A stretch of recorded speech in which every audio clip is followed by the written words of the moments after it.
नमस्कार, आप देख रहे हैं न्यूज़ पीआर। रिया सिन्हा आपके साथ है। आज चिराग पासवान के पिता आदरणीय रामविलास पासवान जी की बरखी है और इस पर प्रधानमंत्री नरेंद्र मोदी ने अपनी बातों को रखा है और व्यक्त किया है चीज़ों को एक पत्र जारी कर और उसी को चिराग पासवान ने रीट्वीट करते हुए जानकारी साझा की है तथा उन्हें धन्यवाद कहा है। चिराग पासवान लिखते हैं कि पिताजी के बरखी के दिन आदरणीय प्रधानमंत्री श्री नरेंद्र मोदी जी का संदेश प्राप्त हुआ। सर, आपने पिताजी के पूरे जीवन के सारांश को अपने शब्दों में पिरोकर उनके द्वारा समाज के लिए किए गए कार्यों का सम्मान किया है, उनके प्रति अपने स्नेह को प्रदर्शित किया है। यह पत्र मेरे और मेरे परिवार को इस दुख की घड़ी में शक्ति प्रदान करता है। आपका स्नेह व आशीर्वाद बना रहे। आपको हम वो पत्र भी पढ़कर सुनाते हैं जो प्रधानमंत्री नरेंद्र मोदी ने आदरणीय रामविलास पासवान जी की बरखी पर भेजा है। लिखते हैं कि देश के महान सपूत, बिहार के गौरव और सामाजिक न्याय की बुलंद आवाज रहे स्वर्गीय श्री रामविलास पासवान जी को मैं अपनी भावभीनी श्रद्धांजलि अर्पित करता हूं।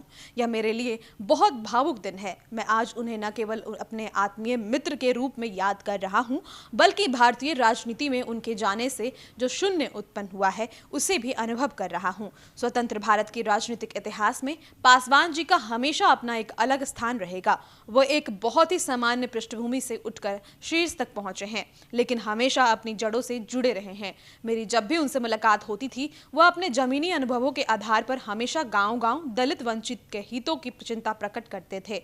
60 के दशक में पासवान जी ने जब चुनावी राजनीति में कदम रखा था, उस समय देश का परिचय बिल्कुल अलग था, परिदृश्य बिल्कुल अलग था।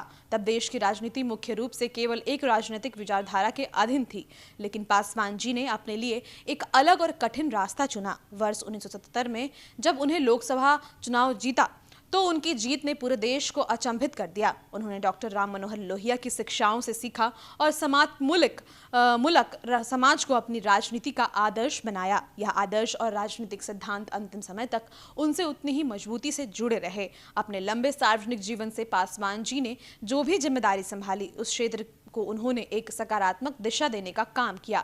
एक समय उन्होंने देश के रेलवे इंफ्रास्ट्रक्चर को बेहतर बनाने के लिए दिन रात काम किया था, तो देश के टेलीकॉम कनेक्टिविटी को भी सुधारने में उनका योगदान सब याद करते हैं। इस तरह अगर उन्होंने श्रमिक और कामगारों के हितों के लिए महत्वपूर्ण भूमिका निभाई है, तो स्टील, माइनिंग और फर्टिलाइजर जैसे अहम क्षेत्रों में जरूरी सुधारों को गति देने में उनका सक्रिय योगदान रहा है। एनडीए सरकार के 6 वर्षों में भी उन्होंने इसी ऊर्जा के साथ स्वयं को जनहित से जुड़े निर्णयों के लिए समर्पित रखा। उनके प्रयासों से देश को उपभोक्ता अधिकार और पब्लिक डिस्ट्रीब्यूशन सिस्टम से जुड़े अनेक प्रभावी कदम उठाने में दिशा मिली।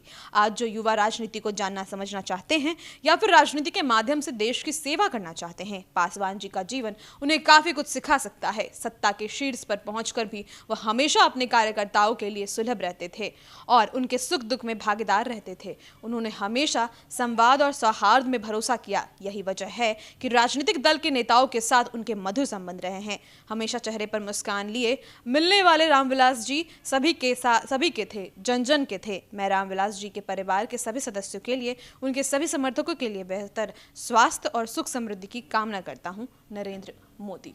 तो प्रधानमंत्री नरेंद्र मोदी के द्वारा रामविलास पासवान जी के लिए यह चिट्ठी लिखी गई और इस पर चिराग पासवान ने अपनी भावना व्यक्त की है, धन्यवाद कहा है और कहा है कि आशीर्वाद उन पर बनाए रखें। तमाम और भी खबरों के लिए न्यूज़ पीआर के साथ बने रहें। शुक्रिया।